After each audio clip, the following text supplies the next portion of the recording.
ಎಲ್ರಿಗೂ ನಮಸ್ಕಾರ. ಎಲ್ಲರಿಗೂ ಅಭಿನಂದನೆಗಳು, ಶುಭಾಕಾಂಕ್ಷೆಗಳು. ಓಕೆನಾ? Thank you sir. ಅದಕ್ಕೆ ಇವತ್ತು ನಿಜವಾಗ್ಲೂ ಒಂದು ಸಂತೋಷ ತಂದಿರತಕ್ಕಂಥ ವಿಷಯ ನನಗೆ. ಯಾಕಂದರೆ ಇದೇ ಸಿನಿಮಾ 100 ದಿವಸ ಆಚರಿಸಿದಾಗ ಚೌಡಯ್ಯ ಮೆಮೋರಿಯಲ್ನಲ್ಲಿ ಬಾಬು ಒಂದು ಫಂಕ್ಷನ್ ಮಾಡಿದ್ರು. ಆ ದಿನ ನೆನಪಾಗ್ತಾ ಇದೆ ನನಗೆ. ಇದೇ ಥರ ವೇದಿಕೆ ಮೇಲೆ ನಾವು ವಿಷ್ಣುವರ್ಧನ್ ಸರ್, ಪ್ರಿಯಾಂಕಾ ಮೇಡಮ್ ಎಲ್ಲ ಕೂತಿದ್ವಿ. ಆವತ್ತು ಅನೇಕ ಸಂತೋಷ ವಿಷಯಗಳನ್ನ ಹಂಚ್ಕೊಂಡಿದ್ವಿ. ಆ ದಿನ ನನಗೆ ಇವತ್ತು ನೆನಪಾಗ್ತಾ ಇದೆ ವೇದಿಕೆ ಮೇಲೆ ಕೂತಾಗ. ವಿಷ್ಣು ಸರ್ ಜೊತೆಯಲ್ಲಿ ಪ್ರಯಾಣ ದೊಡ್ಡ ಪ್ರಯಾಣ. ನಂದು ಸುಮಾರು ಒಂದು 30-35 ವರ್ಷದ ಪ್ರಯಾಣ.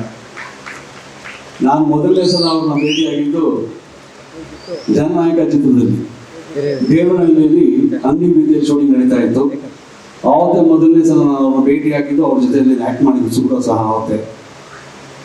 ಆವತ್ತು ಶುರುವಾಗಿದ್ದ ಪ್ರಯಾಣ ಹಾಗೆ ಸಹ ಕಲಾವಿದನಾಗಿ ಅವ್ರ ಜೊತೆಯಲ್ಲಿ ನೆಗೆಟಿವ್ ಕ್ಯಾರೆಕ್ಟರ್ ಮಾಡ್ತಾ, ಪ್ಯಾನಲ್ ಹೀರೋ ಆಗಿ ಮಾಡ್ತಾ, ಎಲ್ಲ ಥರದ ಪಾತ್ರಗಳನ್ನ ಮಾಡಿಕೊಂಡು ಅವ್ರ ತಮ್ಮನಾಗಿ ಪಾತ್ರಗಳನ್ನ ಮಾಡಿ, ಎಲ್ಲ ಥರದ ಪಾತ್ರಗಳನ್ನ ಮಾಡಿ 30 ವರ್ಷ ಜೀವನ ಸಾಗಿಸಿದ್ದೀವಿ.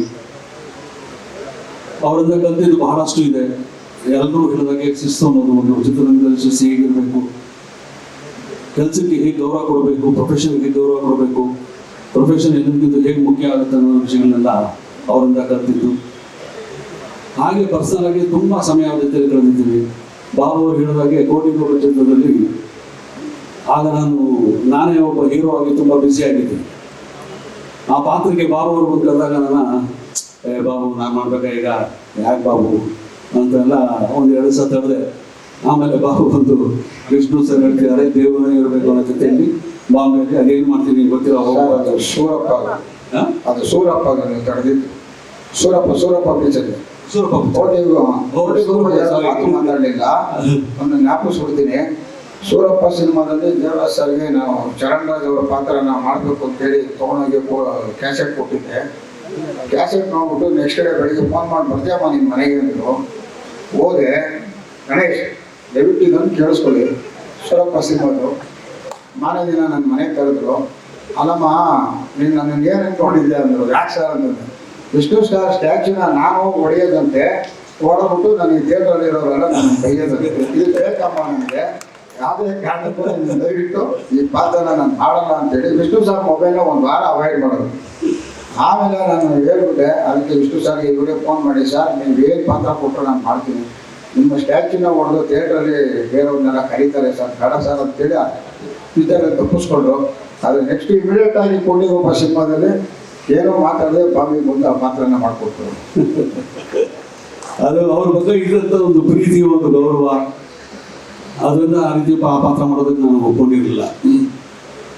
ಅವರು ಮೊದಲು ಒಬ್ಬ ಸೀನಿಯರ್ ಹೀರೋ, ಒಬ್ಬ ಸೂಪರ್ ಸ್ಟಾರ್ ಆಗಿದ್ದಾಗ ನಾನು ಅವ್ರ ಜೊತೆಯಲ್ಲಿ ಒಬ್ಬ ವಿಲನ ಕೆಲಸ ಮಾಡ್ತಿದ್ದಾಗ ನನಗೆ ಪರಿಚಯ ಆಗಿ ಸ್ನೇಹ ಬೆಳೀತು. ಆ ಸ್ನೇಹ ಎಷ್ಟು ಮಟ್ಟಿಗೆ ಹೋಯ್ತು ಅಂದರೆ, ಅವರಿಗೆ ನಾನು ಇಡೀ ಚಿತ್ರರಂಗದ ಪ್ರಯಾಣದಲ್ಲಿ ನನಗೆ ಒಬ್ಬ ದೊಡ್ಡ ಅಣ್ಣನ ಥರನೇ ಇದ್ದರು. ಅವರು ಅಷ್ಟೇ ಪ್ರೀತಿಯಿಂದ ನೋಡ್ಕೋತಾ ಇದ್ರು. ನಾವೆಲ್ಲರೂ ಒಟ್ಟಿಗೆ ಒಂದು 2-3 ವರ್ಷ ಕಾಲ ಕಲಾವಿದರ ಸಂಘದ ಕಮಿಟಿಯಲ್ಲಿದ್ವಿ. ವಿಷ್ಣು ಸರ್ ಅವರು ಅಧ್ಯಕ್ಷರಾಗಿದ್ದರು, ನಾನು ಸೆಕ್ರೆಟರಿ ಆಗಿದ್ದೆ. ಆಗ ವಾರನೂ ಮೀಟ್ ಮಾಡ್ತಾ ಇದ್ವಿ, ಮೀಟಿಂಗ್ಗಳಿಗೆ ಅದಕ್ಕೆ ಇದಕ್ಕೆ ಅಂತ. ಅದು ಮೀಟ್ ಮಾಡ್ತಾ ಇದ್ವಿ ನಾವೆಲ್ಲೂ ಅಲ್ಲ, ಅವ್ರ ಮನೆಯಲ್ಲಿ ಕೂತ್ಕೊಂಡು ಸಂಜೆ ಹೊತ್ತು ಹರಟೆ ಹೊಡ್ಕೊಂಡು ಮಾತಾಡಿಕೊಂಡು ಸಂಘದ ವಿಷಯಗಳು ಮಾತಾಡ್ಕೊಂಡು ಕಾಲ ಕಳೀತಾ ಇದ್ವಿ. ಆಗ ಎಷ್ಟೋ ಸಲ ಇವತ್ತು ಭಾರತಿ ಮೇಡಮ್ ಅವರು ಇದ್ದರೆ ಚೆನ್ನಾಗಿತ್ತು. ಭಾರತಿ ಮೇಡಮ್ ಅವರು ನಾವೆಲ್ಲ ಕೂತ್ಕೊಂಡು ಮಾತಾಡ್ಬೇಕಾದ್ರೆ ನಮ್ಗೆ ಎಲ್ರಿಗೂ ಕೈ ತುತ್ತಾಕಿ ಊಟ ಹಾಕೋರು. ಈ ಥರದ್ದು ಎಷ್ಟೋ ಗಂಟೆಗಳಿದೆ. ಯಾಕಂದರೆ ಪ್ರಯಾಣ ದೊಡ್ಡದು. 30 ವರ್ಷದ ಪ್ರಯಾಣದ ನೆನಪು ಮಾಡ್ಕೋಬೇಕಂದ್ರೆ ಎಷ್ಟು ಗಂಟೆಗಳು ತೆಗೆಯೋಕ್ಕೆ ಸಾಧ್ಯ ಆಗಿದೆ. ಹಾಗೆ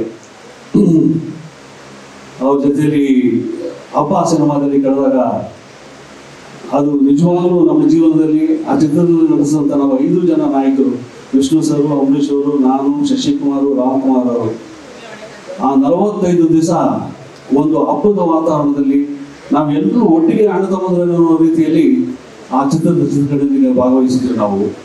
ಆ ನೆನಪುಗಳು ಎಷ್ಟು ಸರಿಯಾಗಿದೆ ನನಗೆ ಅಂದರೆ ಇವತ್ತು ಹಸರಾಗಿದೆ.